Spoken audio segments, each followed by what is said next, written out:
नमस्कार और शुभ सायंकाल दोस्तों। आज की न्यूज जो है उसको कवर करने से पहले एक छोटा सा वीडियो है, लगभग 3.5 मिनट का वीडियो। तो आज हम न्यूज चलने से पहले इस वीडियो को आप देखिए, पूरा देखिएगा, फिर हम इसके आगे चर्चा करते हैं। लगभग समय जितना ही प्राचीन,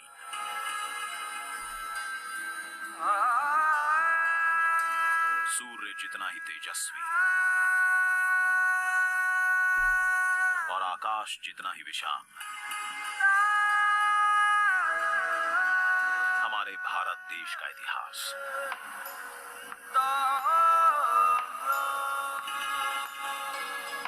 ज्ञान, विज्ञान और समृद्धि से सजा इतिहास। शौर्य, आध्यात्म और कलाकारी से छलकता इतिहास।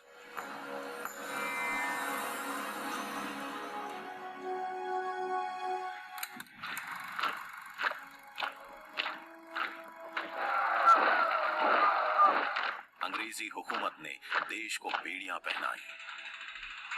एक हुए सब दीवाने देश के, आजादी की अलख जगाई।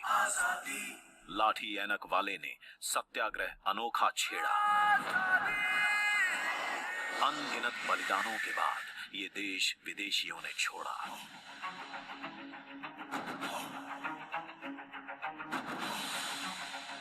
लौह पुरुष ने लोहे सा अखंड बनाया भारत। आजादी की नींव पर खड़ी हुई ये भव्य इमारत। तभी आजादी ने कहा, मैं मंजिल नहीं, राह हूं, अभी तो मैं शुरुआत हूं।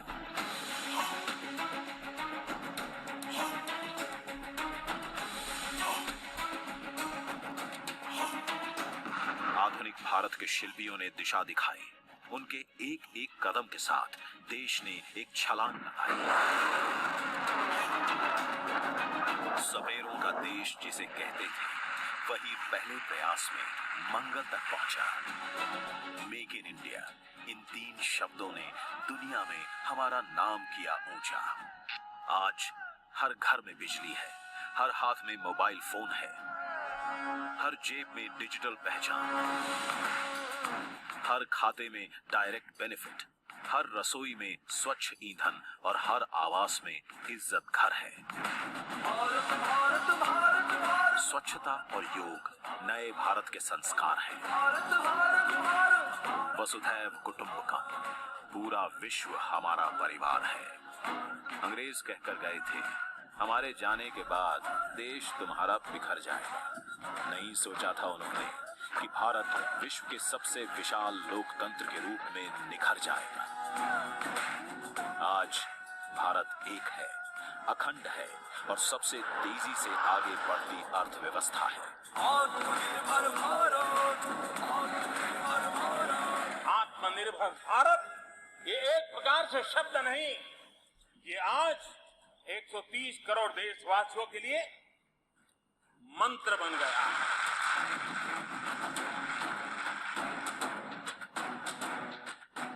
आइए मनाते हैं स्वतंत्रता, एकता, विकास और लोकतंत्र के 75 साल। 2022 में भारत अपनी आजादी के 75 साल पूरे करेगा। आइए इस महापर्व की तैयारी में जुट जाते हैं। आइए मनाते हैं आत्मनिर्भर भारत। आइए मनाते हैं भारत की आजादी का अमृत महोत्सव।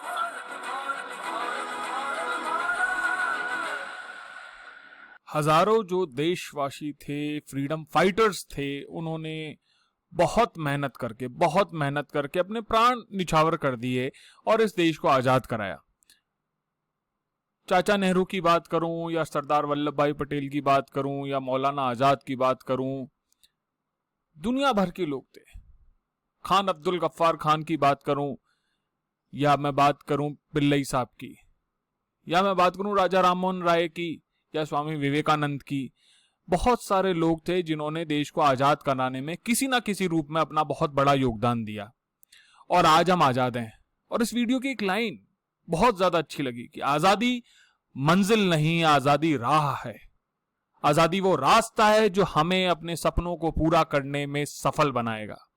तो उन्हीं जो फ्रीडम फाइटर्स से रिलेटेड एक न्यूज थी जो हिंदू ने कवर की थी, आज उसी न्यूज पे मैं बात करता हूं। ये न्यूज है कि जो फ्रीडम फाइटर्स थे उनसे संबंधित जितने भी रिकॉर्ड्स हैं उन्हें डिजिटाइज कर दिया जाएगा कि 75 इयर्स ऑफ इंडिपेंडेंस जो कि 2022 में हो रहा है उसको मार्क करने के लिए ये जो अभी मिनिस्टर बने हैं उन्होंने ऐसा स्टेटमेंट दिया है। अब ये क्यों चैलेंज है, ये न्यूज में क्यों आया है, इसका कारण है कि अभी सेंट्रल विस्टा प्रोजेक्ट बन रहा है, उससे संबंधित जितने भी रिकॉर्ड्स हैं वो कहीं डैमेज ना हो जाए, इसलिए एक तो ये चीज आई थी। दूसरी ये चीज आई थी कि भारतवर्ष के प्रत्येक व्यक्ति को, जो प्रत्येक नागरिक है जो यहाँ भारत का निर्माण करता है, देखिए भारत का प्रत्येक नागरिक जो धर्म, जाति, लिंग के आधार पर कोई भेदभाव नहीं है, हर नागरिक भारत का निर्माण करता है। अगर एक भी नागरिक भारत से हटा दिया जाए तो संपूर्ण भारत का निर्माण नहीं होगा। तो हर उस नागरिक को भारत की जो आजादी है, भारत को जो स्वतंत्रता मिली है, उसको महसूस कराने के लिए, उसको समझाने के लिए इसको डिजिटाइज किया जा रहा है, जिससे कि आप घर बैठे उन चीजों को देख पाए, उन चीजों को समझ पाए जो हमारे जो एंसेस्टर्स थे, हमारे जो पूर्वज थे, उन्होंने फेस की थी। कितना निर्दयी वातावरण था यूनाइटेड किंगडम और जो ब्रिटिश गवर्नमेंट या ब्रिटिश राज था उसका। तो इससे संबंधित ये सूचना है। इसके आगे अगर मैं बात करूं, ये देखिए लगभग 18 करोड़ पेजेस हैं इन आर्काइव्स में, 18 करोड़ पेजेस और 64,000 वॉल्यूम्स हैं, 1.2 लाख मैप्स हैं, लगभग 1,20,000 मैप्स हैं। तो उन सब का डिजिटाइजेशन जो है वो स्टार्ट हो गया, लेकिन थोड़ा टाइम लगेगा, डेफिनेटली थोड़ा टाइम लगेगा, लेकिन ये एक बहुत बढ़िया इनिशिएटिव है और डिजिटल इंडिया जो इनिशिएटिव लिया गया उसी के कंप्लीशन, उसी को पूर्ण करने की राह का एक माध्यम है। एक चीज और बताइए कि उन्होंने कि आजादी का अमृत महोत्सव, ये एक्चुअली इस जो पॉइंट आया था इसके लिए मैंने आपको ये वीडियो कवर दिखाया कि इस आजादी का अमृत महोत्सव है क्या, क्यों मना रहे हैं। हर नागरिक को देश के इस चीज को समझना होगा, मानना होगा कि हम क्या हैं, हम भारतवर्ष हैं, मैं अलग नहीं हूं, मेरी जो पहचान है दुनिया में वो क्या है, भारतवर्ष की पहचान है। हिंदू, मुस्लिम, जाति, धर्म, ब्राह्मण, क्षत्रिय या फिर कोई और पहचान की बात करूं, या मैं बात करूं महाराष्ट्र की या फिर तमिलनाडु की, राजस्थान की, हिमाचल प्रदेश, जम्मू कश्मीर, मेघालय, मणिपुर, त्रिपुरा, मिजोरम, मेरी पहचान वो सब बाद में, सबसे पहले मेरी पहचान है भारतीय होना। तो उसके लिए आजादी का जो अमृत महोत्सव बनाया जा रहा है वो महत्वपूर्ण है और वो मैंने आपको वीडियो दिखाया और इसके लिए ही इन सभी चीजों को डिजिटाइज किया जा रहा है। इसके अलावा एक चीज और पूछी कि भाई जो सेफ्टी थी, मैंने आपको पहले बताया कि जो सेंट्रल विस्टा प्रोजेक्ट है उसके कारण उनकी सेफ्टी के ऊपर भी क्वेश्चन आता है।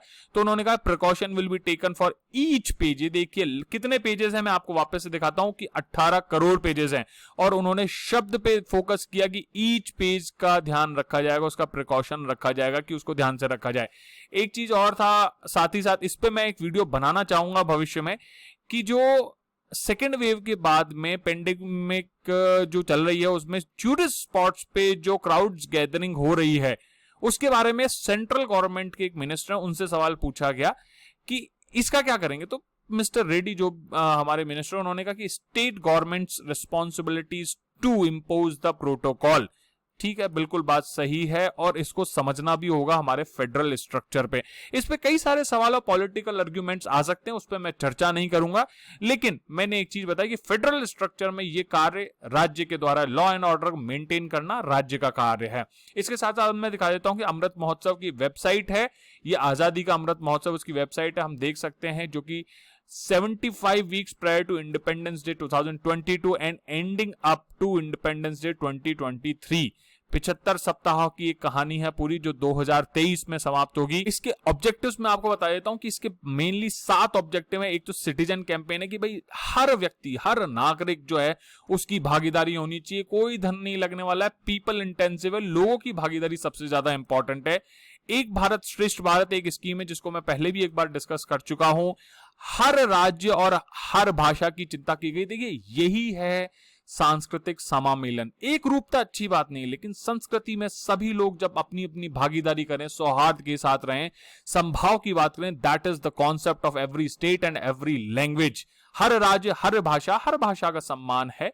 कोई एक प्रेशर नहीं, दबाव नहीं, दंड नहीं, या लोभ नहीं, या लाभ नहीं, हमें सभी का सम्मान करना है। Emphasis on India's glorious history. अब हम अपनी हिस्ट्री को डेवलप करेंगे ना। आप देखिए, मैं पहले भी एक वीडियो बनाया था कि नैरेटिव चेंज करना जरूरी है। चाइना ने बहुत तेजी से पिछले 30-40 सालों में नैरेटिव चेंज किया है, हमें भी ये नैरेटिव चेंज करना पड़ेगा। आज भी ब्रिटेन में ये माना जाता है कि भारत तो सपेरों का देश है, जहां पे सांप को पकड़ने वाले लोग रहते हैं। और मुझे इस बात को बोलते हुए नमस्ते लंदन का एक डायलॉग याद आ जाता है, जो मेरे फेवरेट डायलॉग्स में से एक है। इसके बाद जो इसका ऑब्जेक्टिव है वो है शताब्दी संकल्प की बात की गई कि जो 100 साल होंगे भारत की आजादी को, तो अगले 25 साल हमें वो रास्ता दिखाएंगे, वो मौका देंगे कि हम अपने जो लक्ष्य हैं इस अमृत महोत्सव के माध्यम से जो हम निर्धारित कर रहे हैं उनको पूरा करें।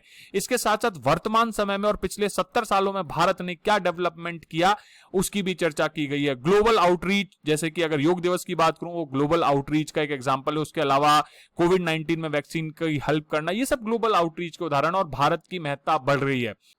तो इसी के साथ दोस्तों, जय हिंद, जय भारत।